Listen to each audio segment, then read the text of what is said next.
Hello, আসসালামু আলাইকুম ভিউয়ার্সরা, কেমন আছেন? আজকে আমি একটা ব্লগ বানাচ্ছি। সেটা হলো আমরা খেতে গিয়েছিলাম এক জায়গায়, সেখানে ধানমন্ডি লিংজিং রেস্টুরেন্টে।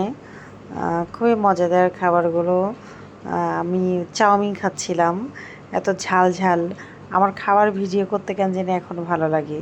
সেইটা মাঝে মাঝে বিভিন্ন ইউটিউবে দেখি যে খাবার ভিডিওগুলো, সেখান থেকে মনে হয় যে আমিও খাবার ভিডিও বানাবো। সেটার থেকে উৎসাহ হয়েই মনে হয় একটু করে বানাচ্ছি দেখি। খুব মজা লাগছিল, একবারে কাঁচামরিচের ঝাল ঝাল, তারপরে আবার সস ছিল।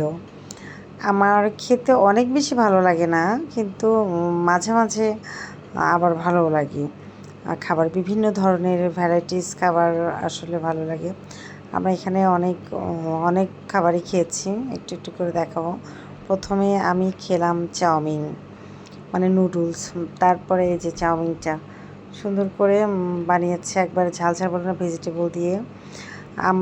আমার লিংজিংয়ের খাবারটা মজা লাগে। এটা হলো অন্থুন। অন্থুনগুলো আমরা অন্যরকম খাই, কিন্তু এই জায়গার অন্থুনগুলো অনেক মজার। তারপর খেলাম স্যুপ। সবাই ভালো থাকবে।